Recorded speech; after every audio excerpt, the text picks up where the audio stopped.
Olá, eu sou Maurício, sou assessor do portal Eu Quero Investir.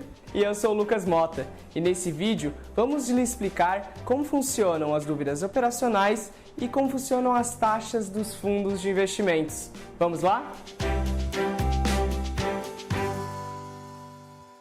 Com relação aos custos dos fundos de investimentos, eu gostaria primeiramente, Lucas, de quebrar um grande tabu. Muitos dos investidores olham apenas a taxa de administração, mas acabam negligenciando o resultado final do fundo. Dentro da plataforma da XP existe uma forma muito fácil, por exemplo, de você elencar os fundos por ordem de resultado. E aí surge uma grande dúvida. Maurício, eu estou vendo que o fundo A apresenta 20% de retorno nos últimos 12 meses, o fundo B apresenta 18% e o fundo C apresenta 15%. Mas esse fundo vai me cobrar 2% de taxa de administração. Pois bem, aqui é que está a grande sacada. Aquele resultado ali presente, por regra da Anbima, órgão que regulamenta e fiscaliza essa indústria, já é o resultado líquido do investidor. Ou seja, já está descontado todos os custos, administração e taxa de performance. O Lucas trará em detalhes como funcionam esses custos na íntegra. Legal. Vamos iniciar então com a taxa de administração, que é a taxa que os investidores mais conhecem e debatem. A taxa de administração é a taxa que é cobrada pelo patrimônio inteiro do fundo. Então, aquele valor que vai ser cobrado é cobrado anualmente e ele é cobrado sobre todo o patrimônio do fundo. Legal. O que é importante a gente saber sobre isso? Existem dois tipos de fundos: fundos com estratégias passivas e fundo com estratégias ativas. Na passiva, ele vai simplesmente seguir algum índice de referência, enquanto na ativa, ele vai buscar superar esse índice. Então, o que acontece é que na ferramenta passiva, acontece que ele acaba conseguindo cobrar uma taxa de administração menor, porque ele não tem que tomar muitas decisões, ele só tem que seguir um indicador de referência. Então, ele consegue cobrar, por exemplo, 0,5% de taxa de administração, enquanto, por exemplo, um de estratégia ativa estará cobrando 1% de taxa de administração. Legal, vou escolher o de 0,5% simplesmente porque ele está cobrando uma taxa menor? Não. O de estratégia ativa tem como objetivo superar o indicador de referência. Então você tem que comparar os dois e, como o Maurício bem salientou, eles já estão líquidos quando você olha a rentabilidade dessas taxas. Então você tem que buscar exatamente se esse gestor de estratégia ativa está conseguindo superar o indicador de referência. Além dessa taxa, que é muito importante, existe também a taxa de performance. Pois bem, a taxa de performance é algo que me atrai em grande valor. Por quê? A taxa de performance é aquela fatia em que o gestor vai colocar um bônus no bolso. Isso mesmo, eu estou falando para você que quanto melhor for o resultado do fundo, melhor é a bonificação do gestor no final do ano. Pense comigo, ninguém trabalha de graça, o gestor também não. Então o que nós temos? A partir do momento em que o fundo tem como objetivo superar o CDI, por exemplo, nesse ano 6,75%, 6,5%, ano passado 14%. Se o fundo te entrega 20%, lembrando que esse resultado já é seu, já está descontada a taxa de administração e também a taxa de performance.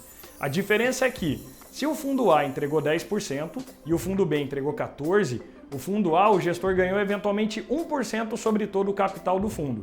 Então imagine um fundo de 100 milhões, o gestor colocou 1 milhão de bônus no bolso.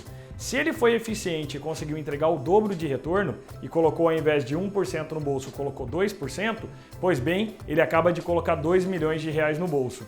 Isso quer dizer que existe uma sinergia, o interesse comum entre o gestor fazer com que o seu capital cresça mais do que a média. Reforçando assim também o ponto que o Lucas apresentou inicialmente. Se eu olhar apenas para a taxa de administração, ou seja, eu vou optar pelo fundo de 0,5% em detrimento do fundo de 1%, talvez eu esteja deixando de ganhar dinheiro. Porque o fundo de 0,5%, por adotar uma estratégia passiva, ou seja, o gestor pega o seu dinheiro e compra títulos públicos. Não precisa pagar alguém para fazer isso. Você vai pagar alguém para que ele realmente tome decisões essas que vão gerar resultado para você. E, eventualmente, essa será a diferença entre você ganhar 10% ou 12% em um ano.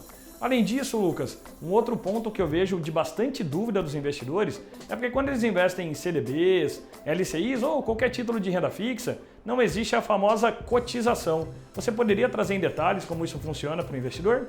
Legal. O que muitos investidores estão habituados a ver é aquele período de carência, aquele período onde que o investidor não pode mexer no dinheiro, como no caso de uma LCI, uma LCA que tem que esperar os 90 dias. No caso de fundo de investimento, o que tem é o tempo de cotização. O que é esse tempo de cotização? Ele realmente se refere por D mais 1, D mais 30, que números são esses? O D é o dia que você solicitar o resgate. A partir desse dia, começa a contar esse período de cotização, que é esses números que estão ao lado. Então, se ele é um fundo D mais 1, significa o quê? No dia que eu solicitar o resgate, vai demorar um dia útil para cair o dinheiro em minha conta. No caso de um fundo, por exemplo, D mais 30, D mais 31, como que funciona? O dia D, que é o dia que eu solicitei o resgate, vai demorar 30 dias para cair o dinheiro em minha conta. Dentro da lâmina vai estar ali escrito se vai ser dias úteis, dias corridos, mas o que você tem que levar em consideração é que nesse período D mais é o dia do resgate e os dias é o tempo que vai demorar para o gestor do fundo devolver o teu dinheiro. Então, se for um fundo D mais 31, ele vai demorar esses 31 dias para o dinheiro voltar para sua conta. Mas espera aí, nesse período de 31 dias, esse dinheiro vai ficar sem render nada? Não, não funciona dessa forma. Ele tem o período de cotização e depois o de liquidação. Por exemplo, ele pode ser um D mais 30 de cotização, então ele vai cotizar nesses 30 dias. Nesses 30 dias vai estar rendendo o seu dinheiro. E, por exemplo, ter mais um dia de liquidação, que vai ser o dia que ele vai pagar para você. Então, esse D mais 31, por 30 dias, ele vai continuar rendendo dinheiro, ele não vai ficar completamente parado. Legal, vamos citar que no meio de uma emergência você precisou, por acaso, tirar o dinheiro antes desses 30 dias. O que a gente poderia fazer? Exato. Existem alguns fundos que eles vão lhe dar a permissão de fazer um resgate antecipado a essa data de cotização que o Lucas apresentou. Só que para tal, vamos incorrer em uma taxa adicional. Essa taxa existe porque, retomando, estamos dentro da indústria de fundos, uma indústria em que você adota estratégias sofisticadas. Então o gestor ele precisa de um planejamento prévio para poder liquidar e lhe entregar esse capital. Então ele vai lhe cobrar uma taxa de saída, que é uma taxa adicional em cima daquele ganho que você auferiu para que você possa antecipar.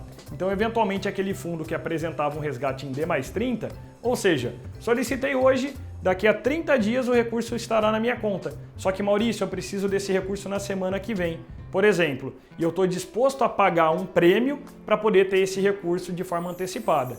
Seria esse o cenário em que eu teria essa taxa de saída na ocasião de solicitação de resgate antecipado. Bom, é importante a gente relembrar.